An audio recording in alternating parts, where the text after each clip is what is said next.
I'm gonna let you in on a big secret. There is no housing crash in 2021. Let me explain. Welcome to the channel. This is Dollar for Dollar. My name is Heather. Thank you for joining today. And if it's your first time on this channel, I provide financial tips and tricks so you can find financial freedom. Now, let's talk the housing market and this crazy situation we find ourselves in here in the States. So if there is no housing crash coming in 2021, what is the real explanation for why home prices are going through the roof? Well, it's really a two-part answer here. The first ties back to something we hopefully remember from economics, which is supply and demand. COVID resulted in not only people having to stay home, but major businesses having to stop or slow production. And the steel and lumber industry was no exception. They were hit hard too. And as a result, steel and lumber became more scarce, driving the price of those products up. Well, of course, if the materials you use to build homes has gone up in price, it would make absolute sense that the value and the price of those homes that are being built has now gone up as a result too, because it's more expensive to build them. Well, if it's more expensive to build new homes, it means fewer new homes are being built. And as a result, old homes or existing homes have also increased in value because simply there is just less inventory out there right now. And in some cases, depending on the market and where you live, older homes are going for the same price or close to the same price as new homes when you look at the price per square foot, simply because there is very little out there in terms of options for home buyers. And how do we know for sure that there's really lower inventory right now? Well, when you compare the first couple of months of 2021 to the first couple of months of 2020, we actually find that there are almost 30% fewer homes available on the market in 2021, just in those first few months, compared to 2020. Now, we understand that inventory is low, but why is there such a demand? Well, I think that's a multifaceted answer here, and I'm going to try to approach it with data points. The first thing we have to look at is who is buying up these homes. The largest portion of home buyers today happens to be millennials, and that's according to a 2020 survey done by the National Association of Realtors. They find that millennials are at the prime home buying age, whether they're looking to get into their first home or whether they're looking to upgrade from their starter home. Not only that, but in a lot of parts of the country, it is more cost efficient to become a home buyer than renting. And with that cost efficiency and the savings, people are now looking to go from renting maybe in a major city to moving out a little further and being a homeowner. And also consider how COVID kept people home for a long period of time, which resulted in many folks looking for more space and room as they were stuck inside with maybe their kids, or they were working from home, or they're just overall hoping to improve their quality of life as a result. Okay, so now that we're armed with this information, what do you do? Well, if you're looking to buy or if you're looking to sell, there are definitely some things to keep in mind. Now, if you are looking to sell your home because you realize that maybe the market is really hot and you want to seize this opportunity, definitely first consider where are you going to move to, because if the market is great for sellers, it's not so great to be a buyer and be on the other end.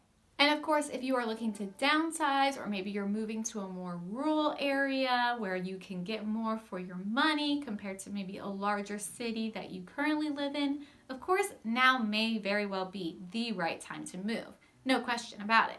Just remember, depending on your market and where you're looking to move to, you could be paying more, or you could find that you're in a bidding war perhaps. So you definitely want to be armed and prepared to understand that you may have to take a couple of losses before you find the right home for you. Because of course, less inventory just means that homes are selling not only at a higher price tag, but they tend to sell faster. And if you are looking to sell, you have to do a few things before you put your home on the market.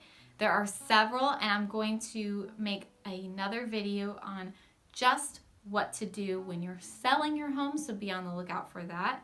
But let's talk about the absolute bare minimum before you list your home. First, you want to make sure you do a deep clean of your home. Nobody wants to walk through your home and feel like it's dirty and you don't take care of it, because that's a red flag to a potential buyer right there.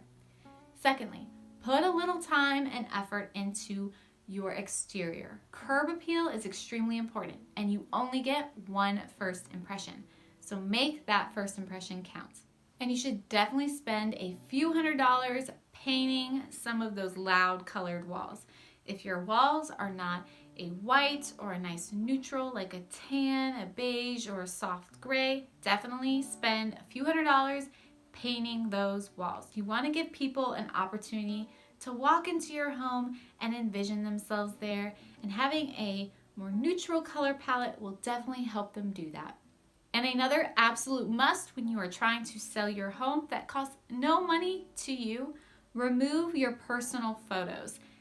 Make sure you give people a clean slate so that they're not walking into your home, they're walking into their future home. Allow them to envision themselves living there instead of envisioning you and your crazy kids running around making a mess along with your dog.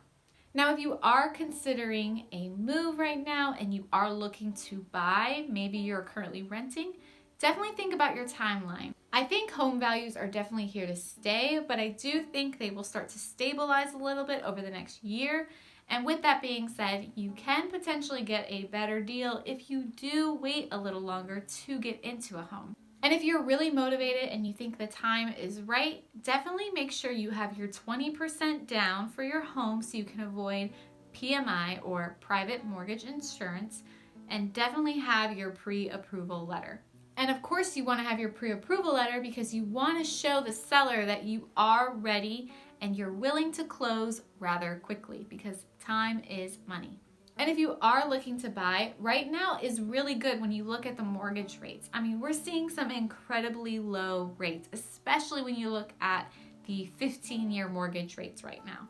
So with that being said, you can save yourself tens of thousands of dollars just in interest alone if you are able to get into a home now at these record rates. And if you can save yourself a ton of interest and cut a mortgage from a 30-year to a 15-year, that just puts you that much closer to being completely debt-free and that much closer to having financial freedom. And I actually just recently released a video on the 4 steps you need to take to achieve financial independence and become a millionaire. So check it out. I put a card here in the video for you, but I've also put a link in the description below. You will definitely not regret watching that video. So of course, remember, at the end of the day, I think these are the prices to stay. What you're gonna see over the next 6 months to a year might be a little more of a stabilizing market where we're gonna see less of that upward trend and more of it plateauing and sort of kind of leveling itself out as it tries to correct. But at the end of the day, there is no housing crash. We're not finding ourselves in a situation like 2008 where banks were just giving out money to people who really weren't qualified. What we find is that this is simply a supply and demand issue. I do think as the supply increases, things will normalize. So just keep that in mind and don't lose your mind trying to get into a home, okay? If the timing is right, great. But don't become emotionally attached to a home. That is probably my biggest piece of advice for you. Remember, a home is an investment, and you want to make sure that any investment that you take on is when you're thinking clearly and you're of sound mind. So, thank you again for watching. If you enjoyed this video at all, please give it a like and leave me a comment below. Are you looking to buy or are you looking to sell your home in 2021? Or maybe neither. Maybe you're content staying put. I'd love to know either way. Thank you so much for watching, and I hope to catch you on the next video. Color, for example, a red or a green. Oh my gosh, my light went off. Increased in value.